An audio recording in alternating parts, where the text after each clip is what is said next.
الحمد لله نحمده ونستعينه ونستغفره ونؤمن به ونتوكل عليه ونعوذ بالله من شرور أنفسنا ومن سيئات أعمالنا من يهده الله فلا مضل له ومن يضلله فلا هادي له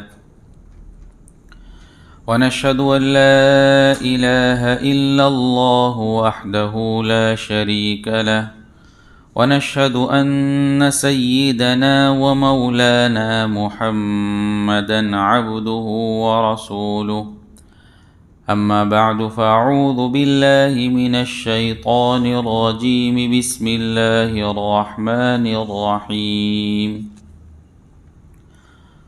وَإِذْ قَالَتِ الْمَلَائِكَةُ يَا مَرْيَمُ إِنَّ اللَّهَ اصْطَفَاكِ وَطَهَّرَكِ وَاصْطَفَاكِ عَلَى نِسَاءِ الْعَالَمِينَ۔ یہ سورہ آل عمران کی 42 نمبر کی آیت کریمہ ہے۔ اللہ رب العزت ارشاد فرماتے ہیں، اور اب اس وقت کا تذکرہ سنو جب فرشتوں نے کہا تھا کہ اے مریم، بے شک اللہ نے تمہیں چن لیا ہے،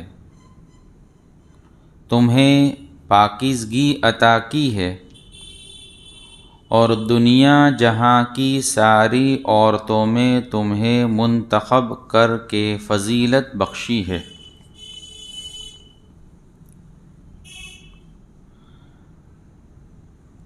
حضرت عمران کا تذکرہ ہوا، پھر اس کے بعد حضرت زکریا علیہ السلام، پھر حضرت یحییٰ علیہ السلام کے کچھ صفات، پھر اللہ رب العزت حضرت مریم کے بارے میں کچھ باتیں ارشاد فرما رہے ہیں۔ پہلی چیز تو اللہ نے حضرت مریم کے بارے میں فرمائی کہ وہ پاکیزہ تھی۔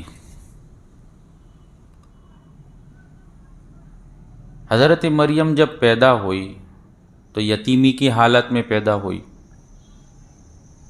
کہ جس وقت آپ پیدا ہو رہی ہے آپ کے والد عمران، ان کا انتقال ہو چکا تھا۔ تو پھر اللہ رب العزت نے حضرت مریم کو فضیلت عطا فرمائی، آپ کو چن لیا۔ حضرت مریم جس زمانے میں ہے، اس زمانے کی جتنی عورتیں تھیں ان ساری عورتوں پر اللہ رب العزت نے حضرت مریم کو فضیلت عطا فرمائی۔ حالانکہ دنیا میں بہت سی عورتیں گزری ہیں کہ اللہ رب العزت نے ان کو خاص خاص فضیلتیں عطا فرمائی، لیکن جس زمانے میں یہ موجود ہے اس زمانے میں جتنی عورتیں تھیں ان ساری عورتوں پر آپ کو فضیلت عطا فرمائی۔ اللہ رب العزت نے اس آیت میں بھی اور اس صورت میں بھی بار بار اور مستقل مریم کے نام کی ایک صورت بھی نازل فرمائی، سورہ مریم، تو آپ کا بار بار نام لیا۔ اس کی چند وجوہات ہے۔ ایک تو یہ ہے کہ کچھ باطل لوگوں کا یہ عقیدہ ہے کہ مریم نعوذ باللہ اللہ کی بیوی ہے اور ان سے پیدا ہونے والے عیسیٰ وہ اللہ کے بیٹے۔ تو ایک خاص لطیف اشارہ اس میں کیا گیا کہ ایک شریف آدمی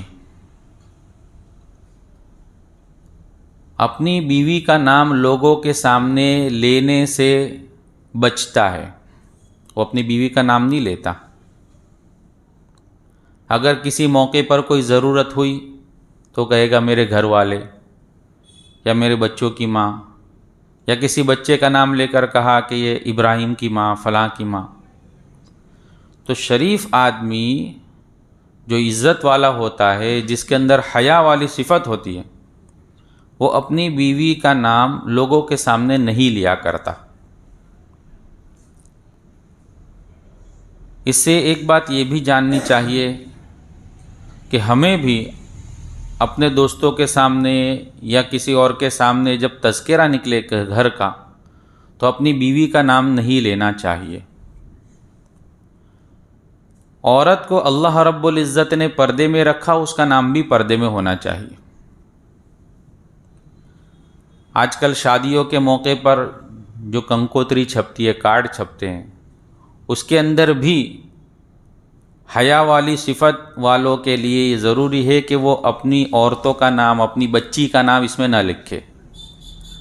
حالانکہ پہلے تو یہ ہونا چاہیے کہ ایسے مہنگے کارڈ جو فضول خرچی میں داخل ہے اس کو نہ چھپواوے، لیکن اگر ضرورت کے بقدر اگر ایسا موقع آیا بھی تو وہاں ہماری بچی یا ہماری بہن یا اس طرح کے الفاظ اس میں لکھنے چاہیے کہ اس کا نکاح جو ہے فلاں کے ساتھ ہوگا۔ وہاں بھی جو ہے احتیاط یہ ہے کہ وہاں بھی بچی کا نام نہ لکھا جاوے۔ اور پھر الداعی میں ایک تو آدمی کو یہ معلوم نہیں ہوتا ہے کہ دیکھا دیکھی کرتا ہے، نیچے لکھا ہوا ہوتا ہے الداعیان۔ الداعیان کا مطلب ہوتا ہے دعوت دینے والے۔ اب دعوت دینے والوں کے اندر نام لکھے مرحوم فلاں ابن فلاں، مرحوم فلاں ابن فلاں۔ دعوت دینے والا تو قبر میں پہنچ گیا، وہ کہاں دعوت دے رہا ہے؟ لیکن لوگوں کو معلوم ہی نہیں ہوتا ہے، دوسروں کے کارڈ دیکھ دیکھ کر کے اس نے یہ چھاپا ہے تو اپنے بھی یہ چھاپ دو، یہ ذرا اچھا لگ رہا ہے اس کو اوپر کر دو، اس کو نیچے کر دو، لیکن کچھ نام ہی معلوم نہیں ہوتا ہے۔ الداعیان کی جگہ پر کبھی لکھا جاتا ہے المکلفین۔ المکلفین کا ترجمہ ہوتا ہے تکلیف دینے والے، یعنی کسی کو بلاوے تو حضرت آپ ہمارے وہاں تشریف لاوے، آپ کو تھوڑی تکلیف، ہمارے وہاں تشریف لاوے۔ تو المکلفین یعنی تکلیف دینے والے۔ اب تکلیف دینے والے کون ہیں؟ تو مرحوم فلاں ابن فلاں، مرحوم فلاں ابن فلاں، اور پھر جو زندہ ہے ان کا نام لکھا جاتا ہے ابراہیم، اسماعیل و فلاں فلاں۔ یعنی آدمی کو جو ہے لکھتا ہے اس کا کچھ مطلب معلوم نہیں ہوتا ہے، دیکھا دیکھی سب چل رہا ہے۔ تو کارڈ کے اندر بھی جو ہے عورتوں کا نام لکھنے سے بچنا چاہیے۔ صرف ایک نکاح ایک ایسا موقع ہے کہ جہاں نام لینا ضروری ہوتا ہے، تاکہ سب کے سامنے یہ بات آ جاوے کہ اس دلہے کا نکاح کون سی دلہن کے ساتھ، کون سی لڑکی کے ساتھ ہو رہا ہے۔ تو اس وقت چونکہ زندگی کا سوال ہے اور زندگی بھر اس کے ساتھ رہنا ہے، تو اس وقت اس لڑکی کا نام لینا ضروری قرار دیا شریعت نے کہ اب یہ کون سی لڑکی کا نکاح ہو رہا ہے، کون سے لڑکے کے ساتھ۔ تو اللہ رب العزت جو شریفوں کے شریف ہے، جنہوں نے شرافت کو پیدا کیا، اگر نعوذ باللہ مریم آپ کی بیوی ہوتی تو آپ بار بار کیوں نام لیتے؟ کہ قرآن پاک میں مریم کے علاوہ کسی عورت کا نام نہیں آیا، کسی عورت کا نام قرآن میں ذکر نہیں نام کے ساتھ۔ بہت ساری عورتوں کا ذکر ہے لیکن نام کے ساتھ نہیں ہے۔ فرعون کی بیوی کا ذکر آیا تو بھی کہا کہ فرعون کی بیوی امرأۃ فرعون، امرأۃ لوط، نوح کی بیوی، لوط کی بیوی، لیکن نام کے ساتھ کہ اس کا نام یہ تھا، ایسا ذکر صرف مریم کا آیا۔ تو اس کی ایک غلط عقیدے کو رد کرنے کے لیے، ختم کرنے کے اللہ نے کہ اللہ کی اگر نعوذ باللہ بیوی ہوتی تو اللہ کیوں نام لیتے، لیکن اللہ نے یہاں نام لیا۔ دوسری چیز کہ جب کوئی بچہ ہوتا ہے تو اس کے ساتھ نسبت کے طور پر اس کا باپ کا نام لکھا جاتا ہے کہ یہ محمد ابن فلاں ہے، محمد ابن اسماعیل ہے، یا فلاں ابن فلاں ہے۔ تو حضرت عیسیٰ علیہ السلام کا کوئی باپ نہیں ہے، نہ کوئی حقیقی باپ، نہ کوئی ناجائز باپ۔ یعنی اگر کوئی دنیا میں کوئی بچہ پیدا ہوتا ہے تو کبھی ایسا ہوتا ہے کہ کسی لڑکی نے ناجائز تعلق قائم کر دیے، اب شادی سے پہلے ہی اس کو بچہ ہو گیا، تو اس بچے کا بھی کوئی نہ کوئی باپ ہوتا ہے، ناجائز باپ، لیکن وہ ہوتا ہے۔ لیکن حضرت مریم کو اللہ رب العزت نے بالکل پاک دامن بنایا، تو حضرت مریم کو نہ کسی مرد نے جائز طریقے سے نہ ناجائز طریقے سے چھوا نہیں، تو آپ کو جو بچہ ہوا وہ اللہ کی قدرت سے ہوا۔ تو اب اس بچے کے ساتھ نسبت کس کی طرف کی جاوے، چونکہ اس کا باپ تو ہے نہیں کہ عیسیٰ ابن فلاں، عیسیٰ ابن فلاں، تو اللہ رب العزت نے ان کی ماں کا نام ساتھ میں جوڑ دیا کہ یہ وہ عیسیٰ جو مریم کا بیٹا ہے، عیسیٰ ابن مریم، عیسیٰ جو مریم کا بیٹا ہے۔ تو اللہ رب العزت نے اس وجہ سے یہاں حضرت مریم کا نام بھی ذکر فرمایا اور ان کی فضیلت بیان فرمائی کہ وہ دنیا جہاں کے عورتوں کی اللہ رب العزت نے ان کو فضیلت عطا فرمائی۔ جس طرح حضرت مریم کو فضیلت عطا فرمائی، اس طرح دوسری عورتوں کو بھی اللہ رب العزت نے فضیلت عطا فرمائی تھی اپنے اپنے زمانے کے اعتبار سے۔ جیسے کہ اللہ رب العزت نے قرآن پاک میں فرعون کی بیوی کا ذکر فرمایا کہ فرعون کی بیوی جن کا نام آسیہ تھا، حضرت موسیٰ علیہ السلام پر ایمان لے کر آتی ہے اور فرعون ان پر ظلم کرتا ہے، یہاں تک کہ ان کے ہاتھوں میں کھیل ٹھوک دیتا ہے، کھیلیاں، اور پیروں میں بھی، اور ان کے سینے پر چٹان رکھ دیتا ہے۔ یہ صرف ظلم جو ہوا حضرت آسیہ پر، وہ صرف ایمان کی نسبت پر ہوا، اور ان کا ایمان اتنا مضبوط ہوا کہ اللہ رب العزت نے نمونے کے طور پر ان کا ایمان کا ذکر فرمایا کہ دیکھو فرعون کی بیوی کا ایمان کیسا ہے۔ ضرب اللہ مثلا للذین آمنوا امرأۃ فرعون، مثال بیان کی کہ دیکھو مثال کہ فرعون کی بیوی کا ایمان۔ ضرب اللہ مثلا للذین آمنوا امرأۃ فرعون اذ قالت رب ابن لی عندک بیتا فی الجنہ ونجنی من فرعون وعملی ونجنی من القوم الظالمین۔ فرعون نے جب ظلم کیا اور حالت یہ کر دی کہ خون بہہ رہا ہے اور موت قریب آ گئی، تو اس وقت فرعون کی بیوی دعا کر رہی کہ اللہ، میں نے تیرے لیے جو ہے اس فرعون کا محل چھوڑا، چونکہ رانی تھی اور عیش و عشرت میں زندگی گزاری، لیکن جب ایمان لے کر آئی تو حالات یہ ہوئے کہ ہاتھ میں کھیل ٹھوک دی گئی، پیروں میں کھیل ٹھوک دی گئی، اور سینے پر پتھر رکھ دیا اور خون بہہ رہا ہے، اور فرعون نے دھمکی دی کہ اب تیرے سر کے ٹکڑے ٹکڑے میں کر دوں گا، لیکن پھر بھی ایمان کو چھوڑا نہیں اور دعا کر رہی کہ اللہ، میں نے فرعون کے محل کو چھوڑا تیرے لیے، تو جنت میں مجھے محل عطا فرما اور اس ظالم قوم سے میری حفاظت فرما، اس فرعون کے ظلم سے اور ظالم قوم سے میری حفاظت فرما۔ تو اللہ رب العزت نے فرعون کی بیوی کا تذکرہ قرآن میں کیا۔ اسی طرح اس مریم کو بھی اللہ رب العزت نے فضیلت عطا فرمائی۔ حدیث میں آتا ہے کہ اللہ کے رسول صلی اللہ علیہ وسلم کے ساتھ جنت میں ان دونوں کا نکاح ہوگا، حضرت مریم کے ساتھ اور فرعون کی بیوی کے ساتھ۔ فرعون کی بیوی کے ساتھ تو اس لیے کہ اس نے جو ہے ایمان کے خاطر اپنے محل کو چھوڑا، اپنا سب کچھ چھوڑ دیا، اور جنت میں وہ جب جائے گی تو ان کا کوئی شوہر ہونا چاہیے، تو اللہ کے رسول صلی اللہ علیہ وسلم کے ساتھ نکاح ہوگا۔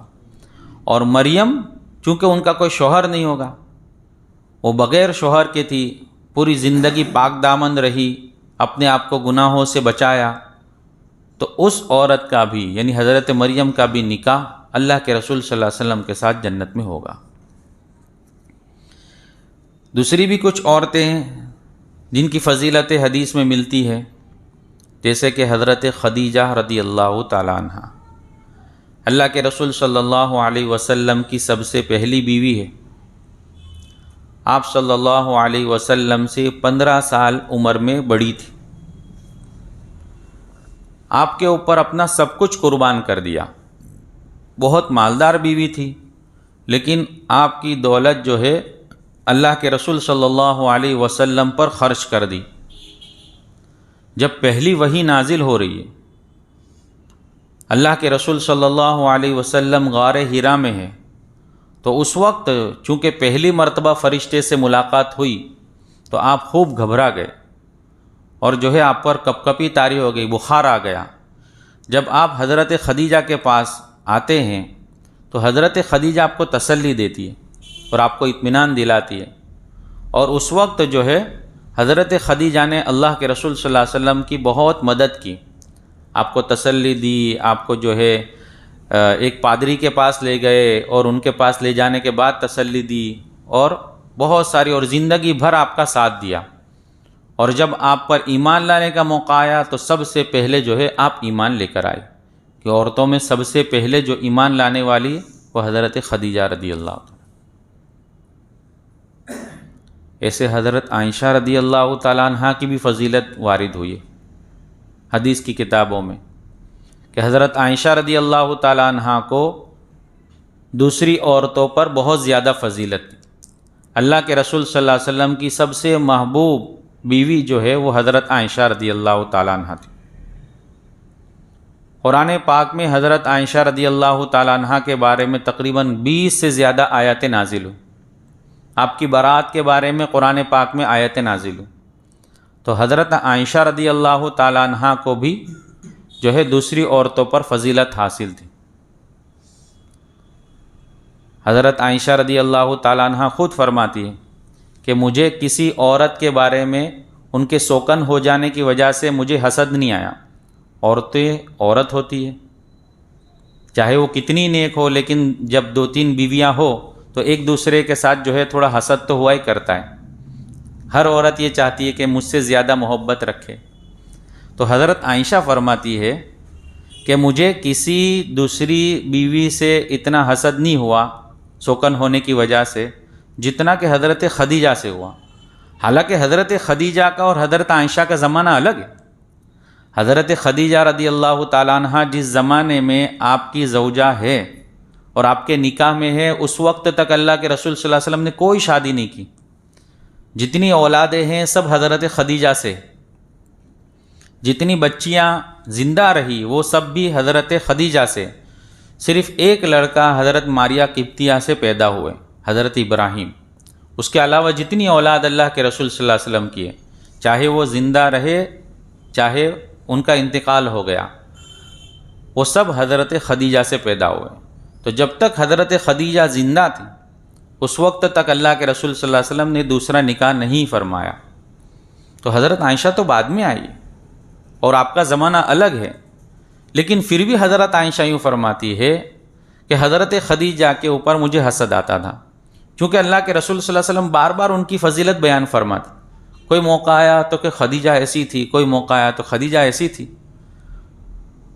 یہاں تک کہ حضرت عائشہ رضی اللہ تعالیٰ عنہ فرماتی ہے کہ ایک مرتبہ تو اللہ کے رسول صلی اللہ علیہ وسلم نے یوں فرما دیا کہ عائشہ خدیجہ کو جانتے ہو؟ خدیجہ کون تھی؟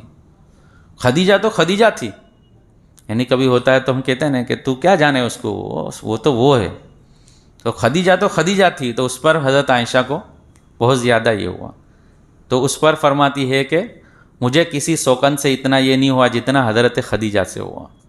تو حضرت عائشہ کی مستقل ایک فضیلت الگ ہے، حضرت خدیجہ کی ایک مستقل فضیلت ہے۔ اس کے علاوہ حضرت فاطمہ رضی اللہ تعالیٰ عنہ کی مستقل فضیلتیں ملتی ہیں کہ عورتوں کے اندر اللہ رب العزت نے حضرت فاطمہ جو اللہ کے رسول صلی اللہ علیہ وسلم کی سب سے چھوٹی بیٹی ہے، ان کی فضیلت بیان فرمائی اور ان کی فضیلتیں وارد ہوئی کہ جنت کے اندر جنت کی عورتوں کی سردار جو ہے حضرت فاطمہ رضی اللہ تعالیٰ عنہ ہوں۔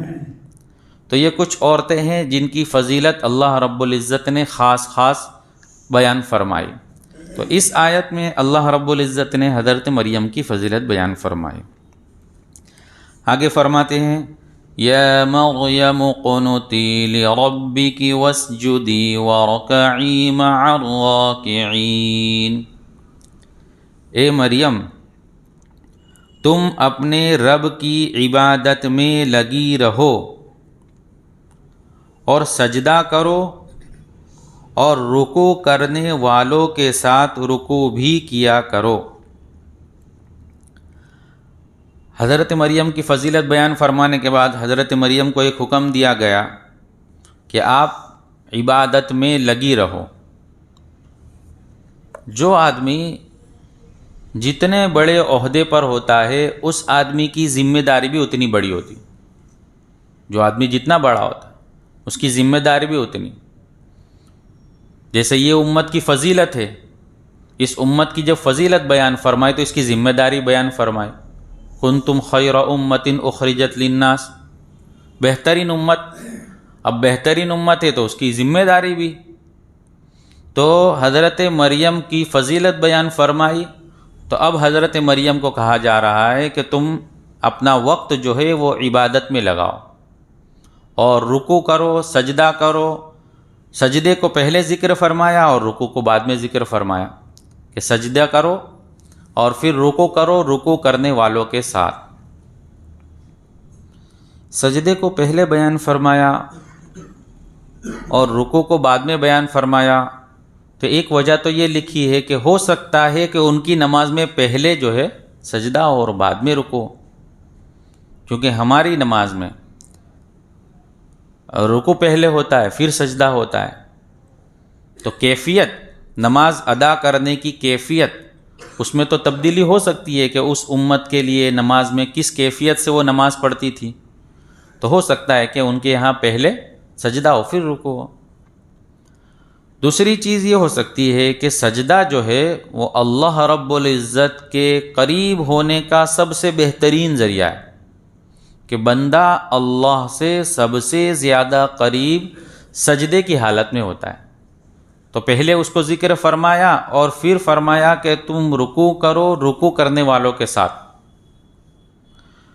تو رکوع کرو رکوع کرنے والوں کے ساتھ، اس کے بھی دو مطلب ہو سکتے ہیں۔ ایک تو یہ ہے کہ تم رکوع اچھی طرح کرو، چونکہ عام طور سے آدمی رکوع کرنے میں غفلت کرتا ہے کہ رکوع اچھی طرح نہیں کرتا، ابھی جھکا نہیں کہ جو ہے فوراً کھڑا ہو جاتا ہے۔ یا تو پھر رکوع کرو رکوع کرنے والوں کے ساتھ، یعنی جہاں تم کو رکوع ملا وہاں تمہاری نماز ملی۔ امام کے ساتھ شریک ہونے کے لیے آدمی داخل ہوا، امام اگر رکوع میں ہے اور وہ امام کے ساتھ رکوع میں شامل ہو گیا تو گویا اس نے وہ رکعت پا لی، اور جہاں اس کا رکوع چھوٹ گیا تو وہ رکعت اس کی چھوٹ گئی۔ یہاں ایک چیز یہ سمجھنے کی کہ آدمی جب نماز کے لیے آتا ہے اور امام رکوع میں ہو تو ہوتا یہ ہے کہ آدمی نیت کر کے نماز میں امام کے ساتھ شریک ہو جاتا ہے، لیکن جہاں وہ شریک ہونے کے لیے پہنچا اور شریک ہونے گیا اور امام نے سمیع اللہ لمن حمیدہ کہہ دیا تو آدمی کے ہاتھ اٹھے ہوئے ہوتے ہیں وہ بھی نیچے ہو جاتے ہیں اور وہ ہٹ جاتا ہے۔ اب وہ انتظار کرتا ہے کہ امام سجدہ کرے، سجدہ کرنے کے بعد دوسری رکعت کے لیے کھڑا ہو، تب جا کے پھر وہ امام کے ساتھ شریک ہوتا ہے۔ حالانکہ مسئلہ یہ ہے کہ آدمی کو اسی وقت شریک ہو جانا چاہیے اور امام کے ساتھ وہ سجدہ کر لینا چاہیے۔ دو سجدے تو ایکسٹرا ملیں گے، اگرچہ وہ رکعت نہیں ملی اس کو، لیکن اس کو چاہیے کہ فوراً اسی وقت امام کے ساتھ شریک ہو جائے۔ اس لیے کتاب ما لا بد منہ فارسی میں اس کے اندر اس مسئلے کو تشریح کی ہے کہ ہر رکنے کے امام را دریابت ہما رکن داخل شوت، جس رکن میں بھی امام کو پاوے اسی رکن میں داخل ہو جاوے، جس رکن میں امام کو پاوے اسی رکن میں وہ داخل ہو جاوے، امام کے ساتھ شریک ہو جاوے۔ رکوع ملا ہے تو نماز رکعت مل گئی، رکوع نہیں ملا ہے تو رکعت نہیں ملی، بس اتنا ہے۔ اب رکوع چھوٹ گیا تو بھی سجدے میں شامل ہو جانا چاہیے، ورنہ عام طور سے آدمی دیکھا کہ اب امام صاحب تو سجدے میں چلے گئے تو وہ انتظار کرتا کھڑا ہوتا ہے پیچھے کہ جب امام صاحب سجدے سے فارغ ہو کر دوسری رکعت میں کھڑے ہوں گے تب جا کر وہ شامل ہوگا۔ کبھی اللہ کی طرف سے ایسا ہو سکتا ہے کہ ان سجدوں کے اوپر اللہ نے مغفرت رکھی ہو کہ جو آدمی اس رکعت کے سجدے میں شریک ہوگا میں اس کی مغفرت کروں گا۔ اب یہاں بندوں کی مغفرت ہو رہی ہے اور وہ آدمی پیچھے کھڑا ہوا ہے اور ٹائم پاس کر رہا ہے کہ بھائی اب امام صاحب جو ہے کھڑے ہوں گے تب جا کر میں شریک ہوں گا. ایسا نہیں، بلکہ جس رکن میں بھی امام کو پایا اسی رکن میں شامل ہو جانا چاہیے. تو حضرت مریم کو جو ہے عبادت کی تاکید کی گئی کہ مریم تم اللہ کی عبادت میں مشغول رہو اور جو ہے رکوع اور سجدہ کرو. آگے فرمائے ذَلِكَ مِنْ أَنْبَاءِ الْغَيْبِ نُوحِيهِ إِلَيْكَ وَمَا كُنْتَ لَدَيْهِمْ إِذْ يُلْقُونَ أَقْلَامَهُمْ أَيُّهُمْ يَكْفُلُ مَرْيَمَ وَمَا كُنْتَ لَدَيْهِمْ إِذْ يَخْتَصِمُونَ. اے پیغمبر، یہ سب غیب کی خبریں ہیں جو ہم وحی کے ذریعے تمہیں دے رہے ہیں. تم اس وقت ان کے پاس نہیں تھے جب وہ یہ طے کرنے کے لیے اپنی قلم ڈال رہے تھے کہ ان میں سے کون مریم کی کفالت کرے گا، اور نہ اس وقت تم ان کے پاس تھے جب وہ اس مسئلے میں ایک دوسرے سے اختلاف کر رہے تھے. اللہ کے رسول صلی اللہ علیہ وسلم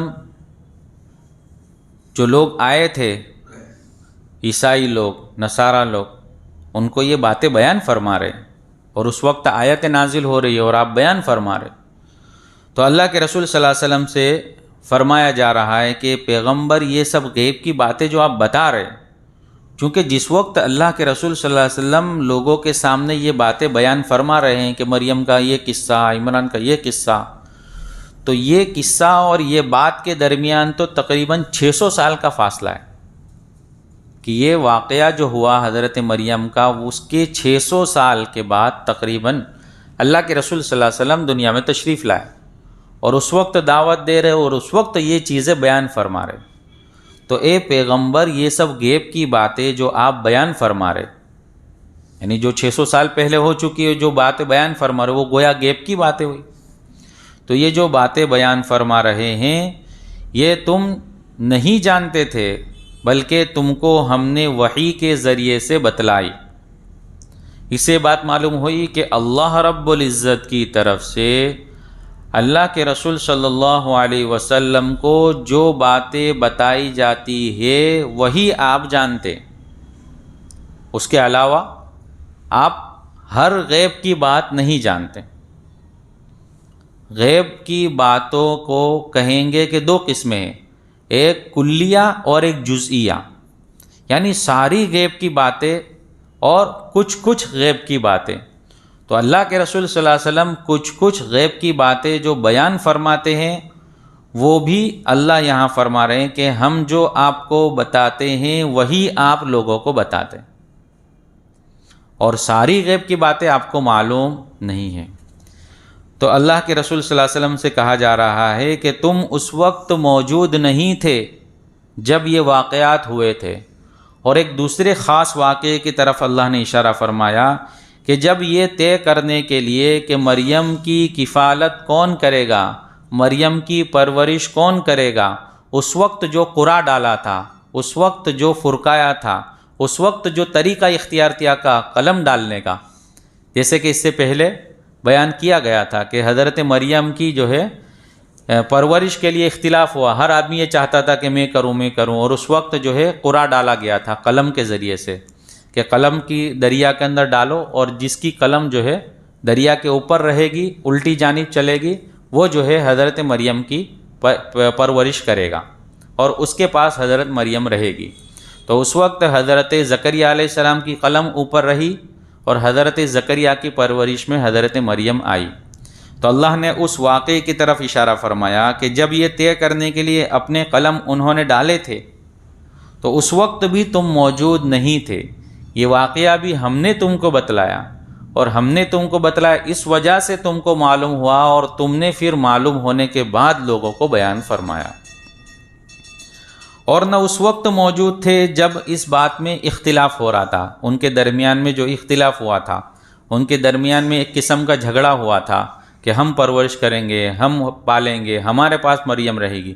اس وقت بھی تم موجود نہیں تھے، لیکن یہ واقعہ بھی ہم نے آپ کو بیان فرمایا اور پھر آپ نے لوگوں کو بیان فرمایا۔ تو اللہ رب العزت نے اس میں اسی کی طرف اشارہ فرمایا۔ آگے اور قصے کو اللہ رب العزت ذکر فرماتے ہیں، جس کو ہم پھر سنیں گے۔ بسم اللہ الرحمن الرحیم، سبحانک اللہم و بحمدک و تبارک اسمک و تعالی جدک و لا الہ غیرک، اللہم صلی علی سیدنا مولانا محمد وعلی آل سیدنا مولانا محمد صلاة تنجینا بها من جمیع الاحوال والآفات وتقضی لنا بها جمیع الحاجات وتطہرنا بها من جمیع السیئات وترفعنا بها عندك على الدرجات وتبلغنا بها أقصى الغايات من جميع الخيرات في الحياة وبعد الممات إنك على كل شيء قدير یا ارحم الراحمین یا اکرم الاکرمین۔ یا اللہ ہم تمام کے گناہوں کو معاف فرما، تمام کی خطاؤں سے درگزر فرما۔ یا اللہ اپنے فضل کا معاملہ فرما۔ یا اللہ خیر کے فیصلے فرما، شر سے حفاظت فرما، حاسدین کے حسد سے حفاظت فرما، فتین کے فتنے سے حفاظت فرما، شیطان کی شیطانیت سے حفاظت فرما، ہر برا چاہنے والے کی برائی سے حفاظت فرما، زمینی آسمانی بلاؤں سے حفاظت فرما، تمام مساجد کی حفاظت فرما، مدارس کی حفاظت فرما، خانقاہوں کی حفاظت فرما، دینی تبلیغی مراکز کی حفاظت فرما۔ اللہ تیرے دین کا کام جہاں کہیں جس شکل میں ہو رہا ہے، یا اللہ اس کی حفاظت فرما، اپنے فضل سے حفاظت فرما، مدد فرما، نصرت فرما۔ پوری امت مسلمہ کی حفاظت فرما، امت مسلمہ کے حال پر ہم فرما، ہدایت کی ہوا کو عام فرما۔ یا اللہ امت مسلمہ میں نماز کو قائم کرنے والا بنا، نماز کا پابند یا اللہ بنا، نماز کا اہتمام نصیب فرما، نماز کا خشوع خضوع نصیب فرما، تیرے دھیان والی نماز نصیب فرما۔ یا اللہ ایسی نماز نصیب فرما جس سے تو راضی ہو جاوے۔ یا اللہ ایسا ایک سجدہ نصیب فرما جو تجھ سے قریب کر دے وے۔ یا اللہ تیری معرفت عطا فرما، محبت عطا فرما۔ یا اللہ تیرا تعلق نصیب فرما۔ یا اللہ اس دل کے اندر سے گندگیوں کو پاک صاف فرما کر اپنی محبت نصیب فرما، اپنا عشق نصیب فرما، اپنے پیارے حبیب صلی اللہ علیہ وسلم کی محبت نصیب فرما، آپ کے طریقوں سے محبت عطا فرما، آپ کے طریقوں کو زندگی میں بسانے کی توفیق عطا فرما، سنت والی زندگی نصیب فرما۔ یا اللہ ہمارے بیماروں کو شفا عطا فرما، مقروضوں کی قرضوں کی ادائیگی کی شکل صورتیں پیدا فرما، حاجت مندوں کی حاجتیں پوری فرما۔ یا اللہ جو جس لائن سے پریشان ہے ہر ایک کی پریشانی کو اپنے فضل سے دور فرما، ہماری دعاؤں کو اپنے فضل و کرم آقا صلی اللہ علیہ وسلم کے صدقے میں قبول فرما۔ یا رب صلی وسلم دائما ابدا علی حبیبک خیر الخلق کلہم، سبحان ربک رب العزت عما یصفون، وسلام علی المرسلین والحمد للہ۔